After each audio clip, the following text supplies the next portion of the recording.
You're not going to play. Cool. No intro. There we go.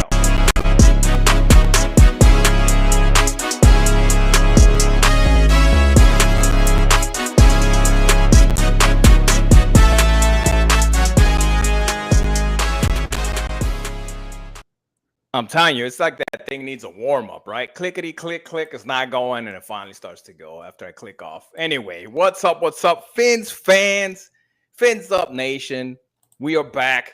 Danny D here with my brother Jules, talking Miami Dolphins. This is the Outside the Pod, a Miami Dolphins podcast with another episode.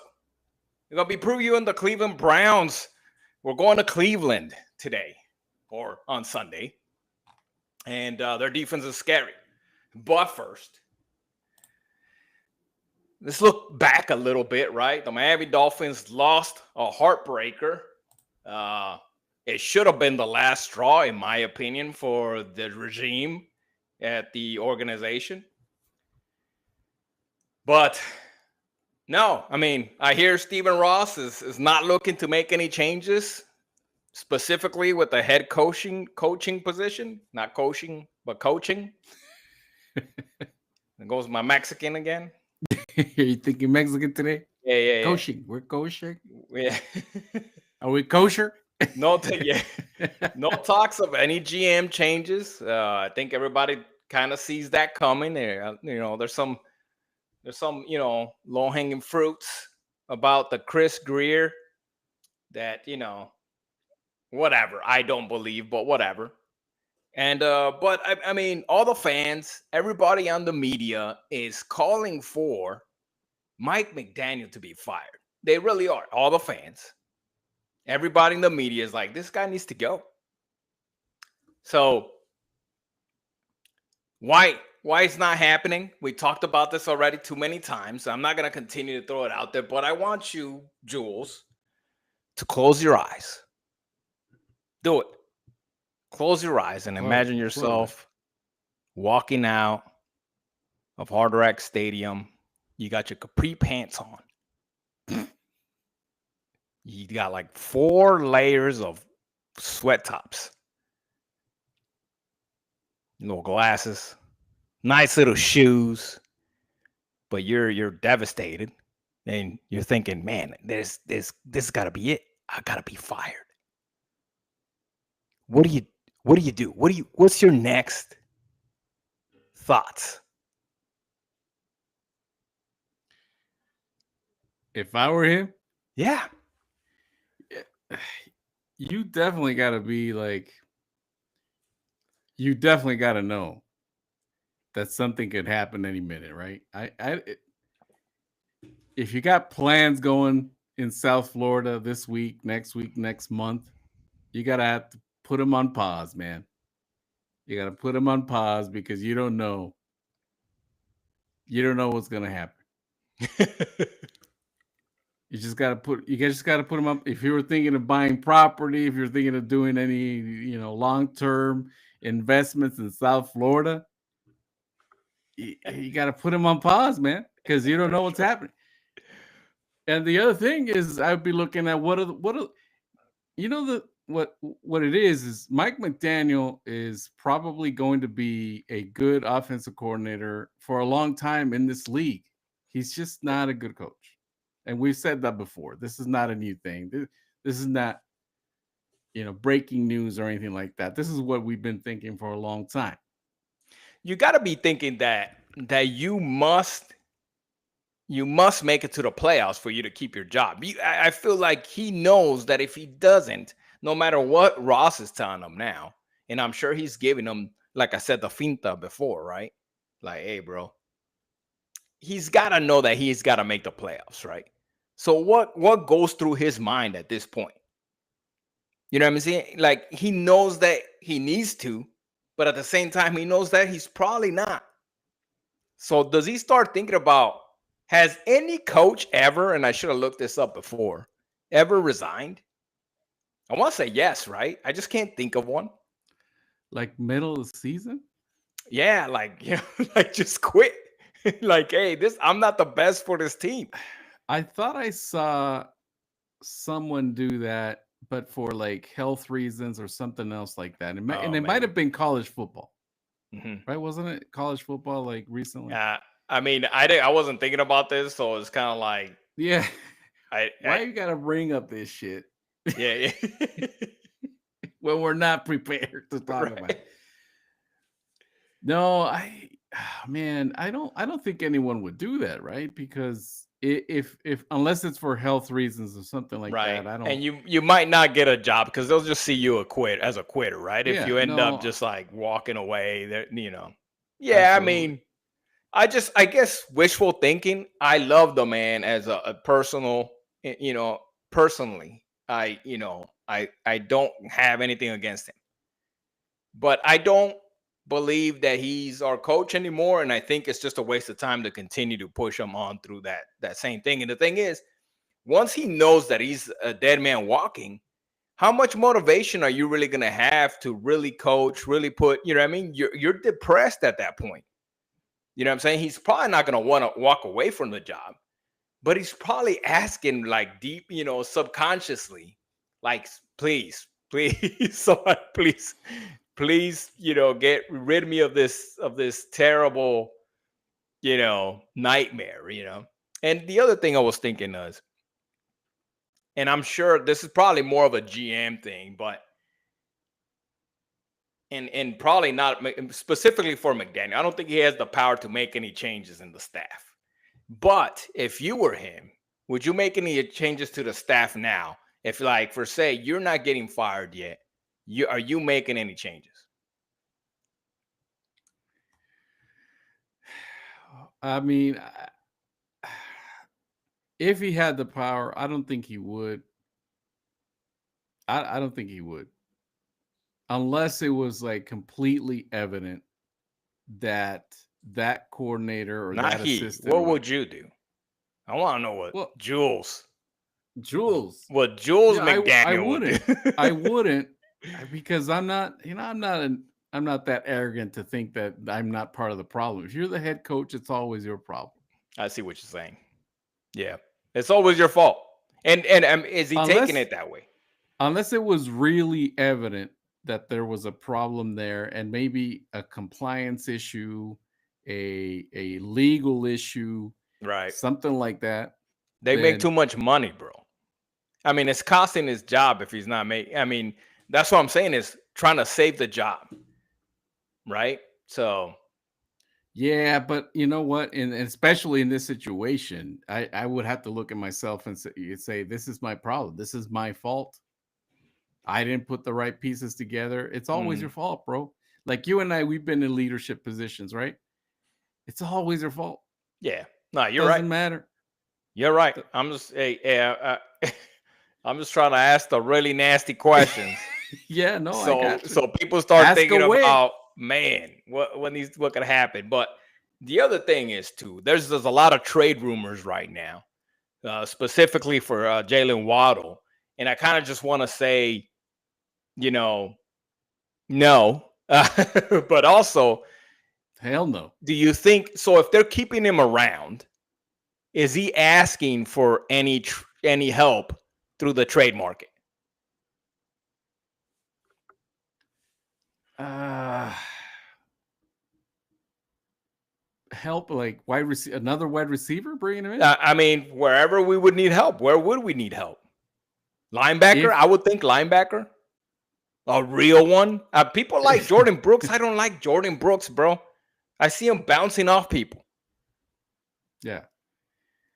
I, I don't know, man. Like I don't think so. I don't think we need to bring in free agents. You got to start. You need to start bringing young people in Not free there, agents, but draft picks, trades. But somebody would like, let's say, picks. Jalen Phillips. Would If you we're give up doing Jalen this, Phillips for like if we're a corner no, we're doing this for or picks. or a Maybe or a guard or a tackle, right tackle? You know what I mean? I mean, that could actually that could make a lot of difference, bro. And really, it won't make that much of a difference losing Jalen Phillips. He is probably our best defender. but I mean, we still got Chop. We still got Bell, who's not bad. I mean, I feel like they could still they'll still be the last defense. You know what I mean? They'll still be the worst defense. So it won't really change too much. Maybe they had a good corner, and maybe they could get a pass rush a little better. What do you think? I don't know, man.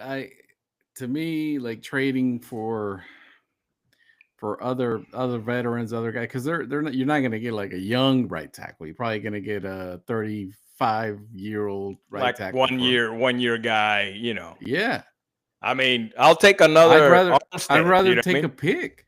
I'd rather take a pick, maybe. I'm just saying, because they're obviously, if you're keeping the coaches around, that means you haven't given up, right? Or you maybe you have given up on the season, but not necessarily on the future of that coach.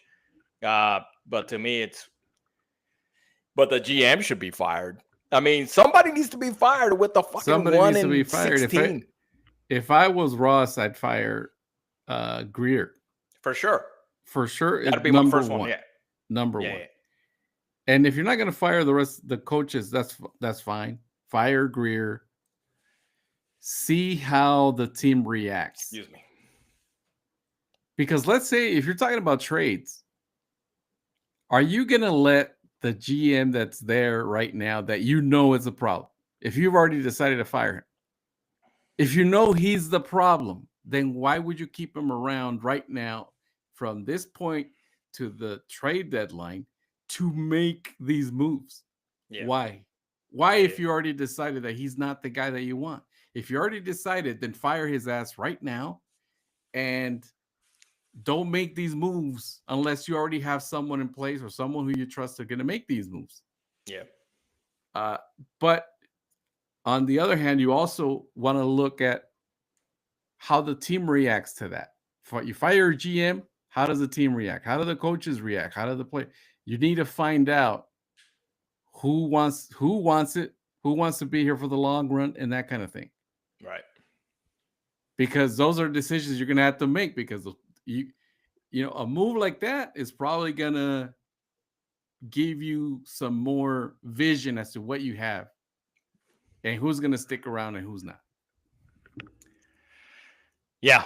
I mean, it's still one of those things, right, that I feel like it's just boggling my mind. I know I don't know. I just, maybe I'm, a knee-jerker reactor, but come on, man. I feel like they need to move on, but it doesn't look like it. It doesn't even look like it'll be at the end of the season, to be honest, because at this point, we're just not any good. Anyway, let's look back, like we talked about again with the LA Chargers last week. In Miami, lost a heartbreaker. It wasn't the best performance by far, but we're keeping up with the Chargers until the end, where Justin Herbert made a play with Ladd McConkey. So we'll get to that. But Tua had 21 of 32 for 205 yards, 1 touchdown, and 3 interceptions. And let's take a quick look at them. If my thing wants to do it. Yeah, here we go. I think. No. Let's go back live. There we go. Here's the first one. I mean, this one was kind of not so much his fault, even though he might have pump faked Jalen Waddle into kind of, that hesitation when he pump fake here, right there. I think Jalen Waddle kind of threw out his timing, maybe. But at the same time, Jalen Waddle kind of just sweeped it over to the defender. So, yeah, not going to blame Tua so much on that because it was a good pass. It was on the money. I think Jalen Waddle should have grabbed that. And we would have been fine. So not too much. But the other 2, though, interceptions were, I think, on Tua. I mean, this was covered right to the defender. It wasn't even close. He wasn't open at all. And he had a guy wide open, right? Like five. Right, yeah, but that happens all the time, man. He's going. I think I swear the plays are like, as much as I want to say, hey, he goes through his progression, but I think there's definitely tunnel vision for him and for Mike McDaniel. Yeah, that they, even though that one was to Akini, I believe, right? The last one. Let me look at it again. He targeted, Akini, but that was at the end of the game trying to make something happen, but it wasn't even close though. like they didn't even try, bro. So, but I feel like they do, him and McDaniel both. I think they tunnel vision to their whoever they believe is going to be that target in that play, and they just hone in, bro. And I bet you the design of the play is not even designed to really have any more options after that. You know what I mean? Maybe one to freaking the running back or one of the tight ends, but there's no more options besides that. And because there's so many times where he snaps the ball and it's out no matter what. You know what I mean? Yeah. And it used to work a couple of years ago, but it's not working anymore, man. It's out and the freaking the defender's there. So anything you want to talk about in his interception? Anything you want to add to his interception?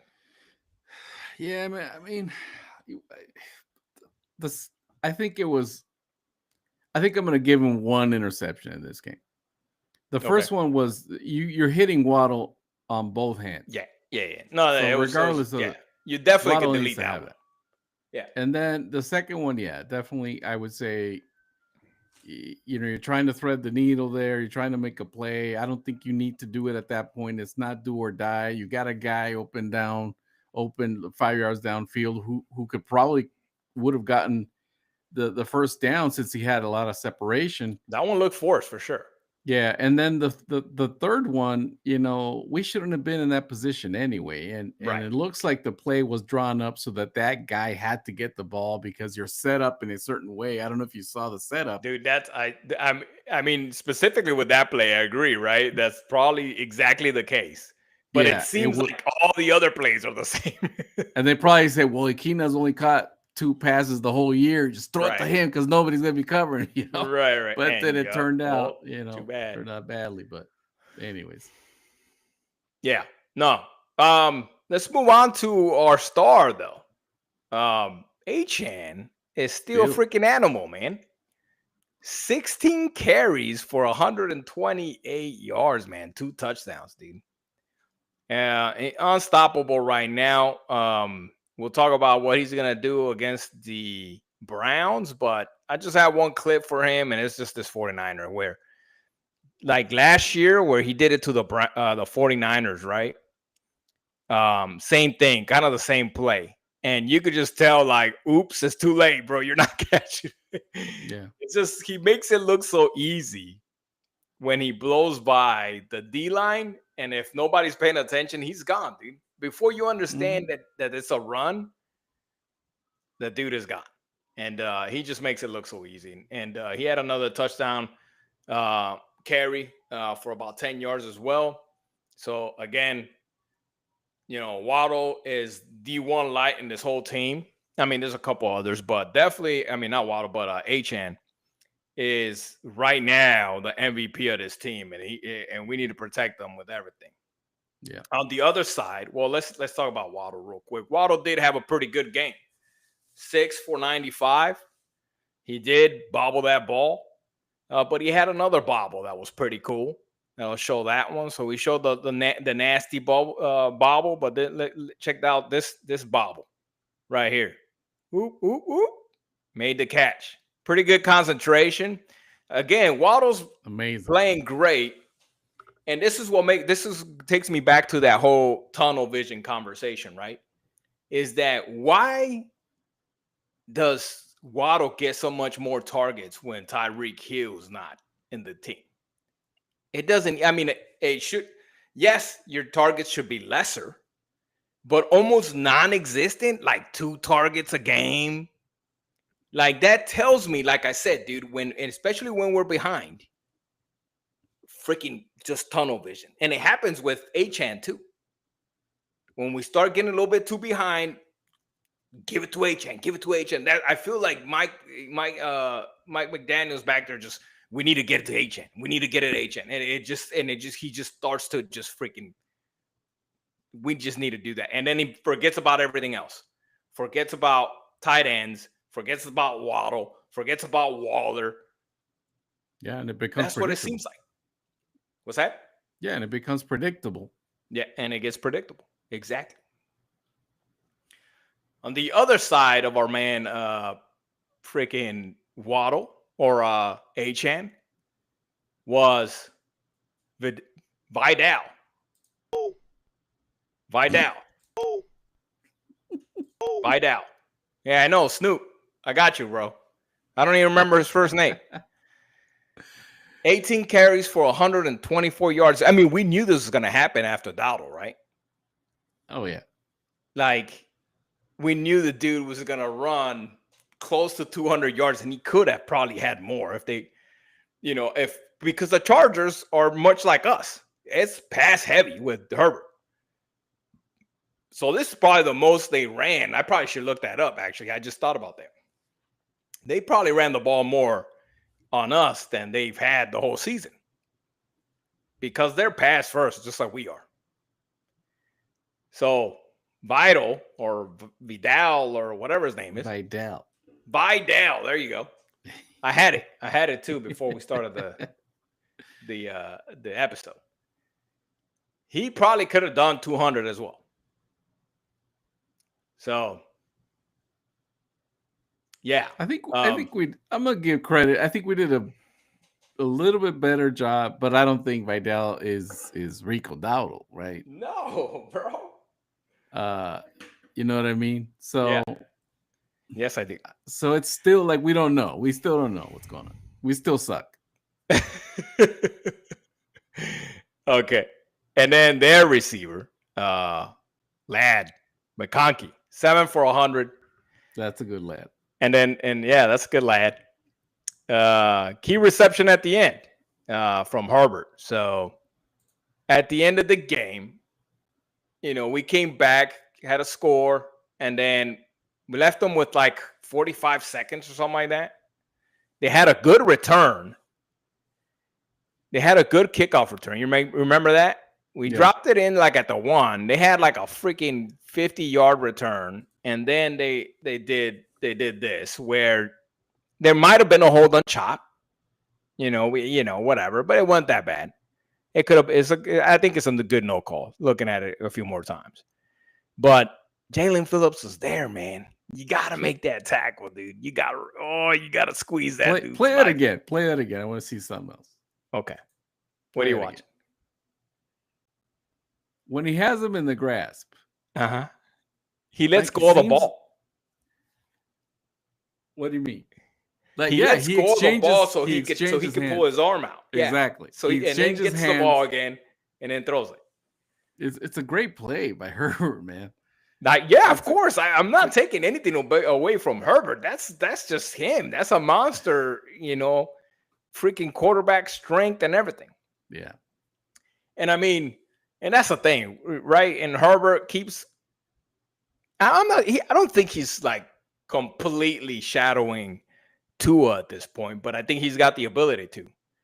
He hasn't had the greatest rosters either, and lines and all that. But I mean, I wanted him out of college, and I mean, of course, being at the time Pac-12 guys, we watched Herbert kick our butts a few times against Arizona, you know what I mean? So I was like, hey, this dude's good. I mean, strong. He had everything you wanted, right? He could move, could throw. He's got a rocket arm, everything. So nothing to take out of, not taking anything out from Herbert because he made a great play, but also, again, he made a play. And then McConkey is, a lot of people are getting on Dante Trader Jr., dude. That kid can freaking juke, dude. I mean, I don't care who you are. He's going to juke you. He's going to juke the first 3 guys before you get him down. Yeah, one-on-one. There's probably one out of 15 guys that could probably bring him down. One-on-one. It was a good play. You could say he maybe over pursued a little bit. You got to stand your ground and wait till he makes the move before, that's kind of like, but But again, he's trying to make a play, man. I get it. You can't fault.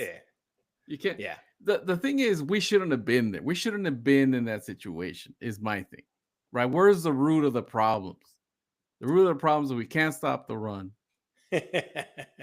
and because Kenneth Grant got a sack though, so we're seeing some improvement. I did see Jordan Phillips in the backfield a little bit more often. He almost had a sack. I saw one where he almost had it as well. So I didn't see anybody get pushed like the previous game, freaking 20 yards down the field.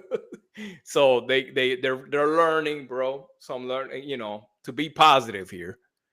Some growing pains, and it seems like they're learning. So, but speaking of learning, Tua goes off on the media and says some shit that I really don't care about, right? I don't care. But, and everybody knows what he was talking about. But he may have been talking about this fool. Yo no sabo nada. Sabayanea. Because of shit like this, bro. Bang.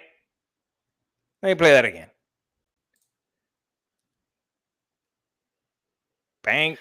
Man, that's so terrible, man. Jonah, bro. We gotta get you there. I still believe in you, dude. I still believe in you. I know you're a rookie, but you're a very terrible rookie right now. We need to get you on the ball, dude. But yeah, I think for right now, Jonah Savayanaya has made it into the basket. Oh man, the whistle, not the whistle. Yeah, the whistle's back. Dang, we got rid of one. Darren Waller came off by his own strength and speed.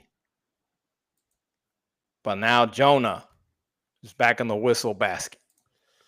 Hey, yikes! That's some terrible company too, right? Yeah, that's terrible. Because who's been? If you look at who's been in that basket, Cam Smith and Darren Waller. Darren Waller pulled himself out. Right? He was in right there. Now, it's Jonah and Cam Smith. Well, yeah, not Cam Smith anymore because he's gone. He ain't no problem anymore. Historically, that's all we got. Yeah, right. So yeah, for now it's very bad company. That's why we got the whistle out. Damn. So I think he'll make it out. Yeah, I think he'll make it out. Probably before the end of the year. I think. I'm hoping. We're trying to be positive today. Yeah. Not so much. Moving on to the Browns in Cleveland. It gets a little bit cold. 64 and windy.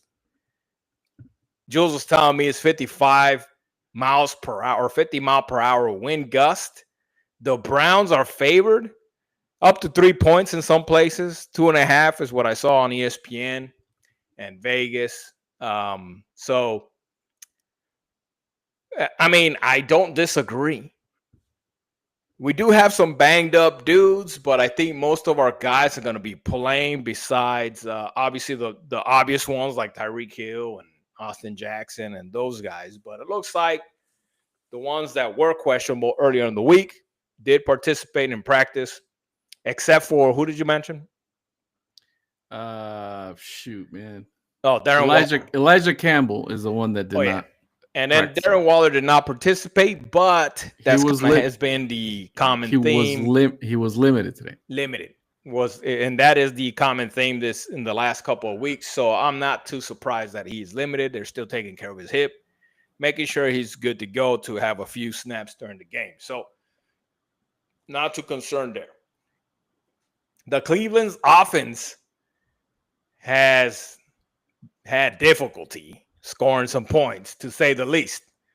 NFL low 13.7 and have not scored more than 18 points at any point this season. With Dylan Gabriel, which he started the last few games. Flacco has obviously changed teams, but we're going against Dylan Gabriel. Will the Browns offense struggle against probably one of the worst defenses in the league? Well, somebody should get fired at Cleveland if they don't run the ball 25 times at least this game, you know. Eh, I mean, right? I mean, if if there's a team out there that a struggling offense can make it right, is with us, sadly. Right. That's sad, man, but it's true. Judkins over there probably salivating right now. You know, he's probably said, man, just give They me the got rock. over under of what, 84 or 89 yards. I can't remember. I wrote 84, but it's one of the two. But he's less than 90 over under. I'll take the over. I'm thinking I'm putting that bet in, dude. First of all, with that wind out there, you're gonna run it more. They're gonna than run the pass. ball. Yeah. They're gonna run the ball. And we gotta run the ball too. Yeah. I mean, you know, this dink and dunk offense that we've seen a lot, the screens and everything, we're probably this is the one game where you actually want to have a game plan like that. Just right. That's all. You take care of the ball, man. Run the ball 80% of the time. And if you pass it, it's got to be something like, you know, a short pass. That's going to be one of those games. Here's a problem. Here's our problem, though. The Cleveland defense. Well, it's like top of the league. Somehow they suck, but they got one of the best defenses. Stops. I didn't say it was gonna be easy. You know, I got Myles Garrett on my ass. I don't know. Yeah. So yeah, we're going into Cleveland with a tough defense. Obviously, Myles Garrett leads that defense. He's got 4 sacks, you know, tied with Chubb. But we all know that this is gonna be a nightmare for our offensive line. And with that, we have to be very creative about how we can open up that run game. And I think they have to be able to not give up on it. Like I said, don't get behind. You know, so I saw somebody on Twitter say, you know, I can't wait till Sunday when we drop back to pass the first 10 plays of the game, get behind by 14 points, and then never run the ball again. You know, and that, I mean, it's so true. It's so true. Like, do not just because Achane and Ollie Gordon get stopped at the freaking line of scrimmage doesn't mean you have to wrap it up, bro. You have to get creative with your looks. Like I said, the O-line's gonna be cooked. Mike McDaniel historically hasn't been able to counter when somebody really gets on his butt. As far as running the ball, he starts to want to pass. The problem is Tua's not gonna get enough time to pass the ball on this defense, man. He's not gonna get enough time with it, and Myles Garrett is gonna take his head off. He's got to be really careful, dude, because Myles doesn't have to try too hard to knock Tua out. That is a huge monster of a man. And fast. Yeah. So, what do you think? How do we do it? Are they going to do, screenplays out of a la freaking Adam Gase and Mike McDaniel at this point? He ain't no different. Or are they going to do something different like chip and release? I think they had to mix it up, right? But this is the one game where the elements are going to force you to do that. Plus the defense is going to force you to do that. Because you got to get that ball out quick. You got to run right at them to kind of slow them down too.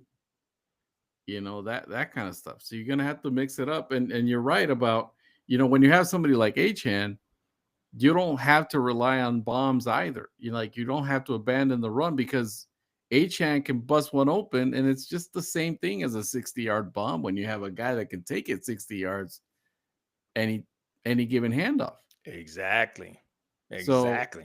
So I would be, man, I'm telling you. Now, I'm a terrible Madden player, bro, because I'll be running the same play. Or with Achane, You know what I mean? Like if I had Madden right now, I'd just be running the ball with Achane every time because I know he's gonna break one of these plays. He's gonna break it out for 90 yards, dude. That's just keep feeding the ball, keep feeding the ball. I mean, and then all of a sudden when people get used to me trying to run with Achane, I'm gonna freaking fling it deep. Yeah, you know what I mean. So anyway, but talk about chip and release. They have done it, but they don't do it enough. And I want to show you a quick play of what they did last week, which could work. I think this is one of those plays that's so underrated for Mike. And he knows it. Obviously, he's used it a couple of times. But when you can't get the run started, when you can't get the screens in, and they know everything's, come on, play for me. Are you playing? There we go. This is Julian Hill again, right? We talked about it even I think the previous Hill. Chip and release, boom, right there. 10 yards, bro. 15 yards, 16 yards. Yeah. This is what I want to see. And they're not expecting it. Matter of fact, there was another one to Connors the same way. Yeah. So he's learning. I need to see it a little bit more.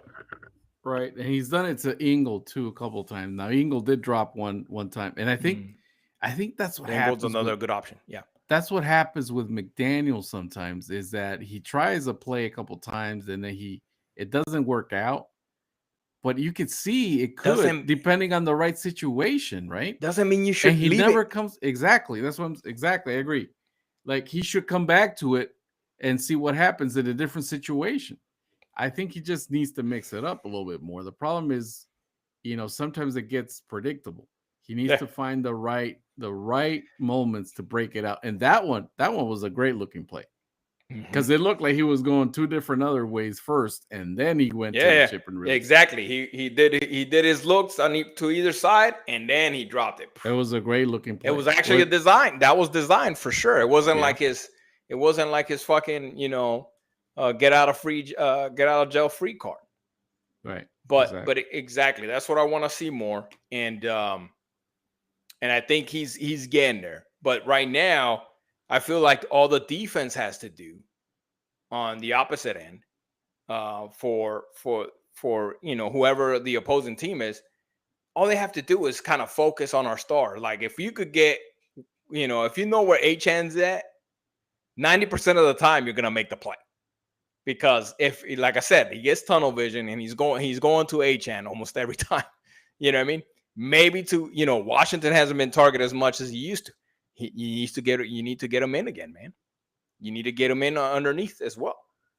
So, for right now, though, both teams 1-5, and we're at this point is who sucks more, man?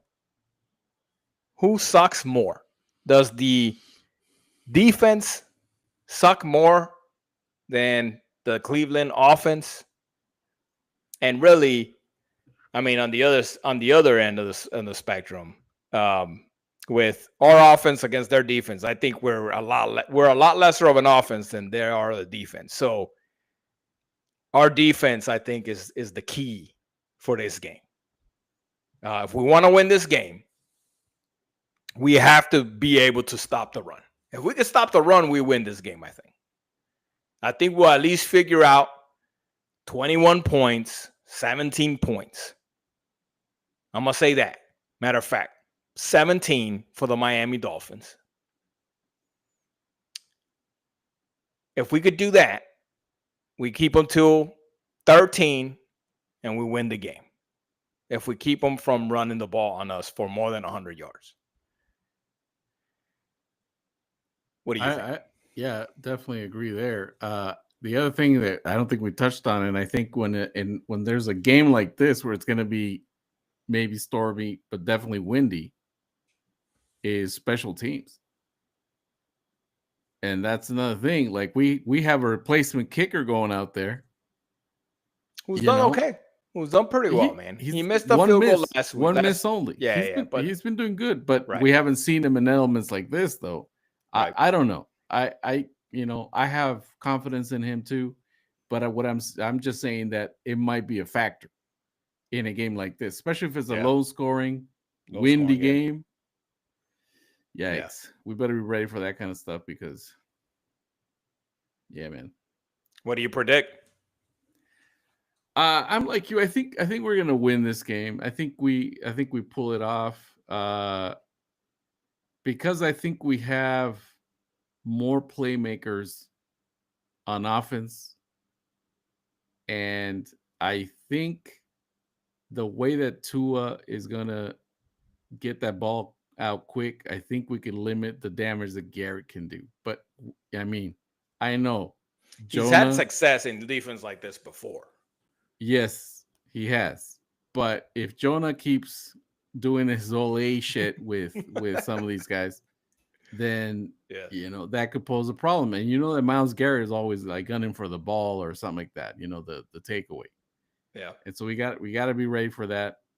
Double team him if you can. Something we got to do something different and quick.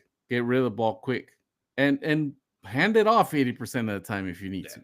And that way you're going to limit Myles Garrett's effectiveness. Yeah. But I think I'm going to say 20 to 10. So pretty optimistic from the outside the pod boys today. Jules got him 20 to what you say? 10? 20 to 10. 20 to 10.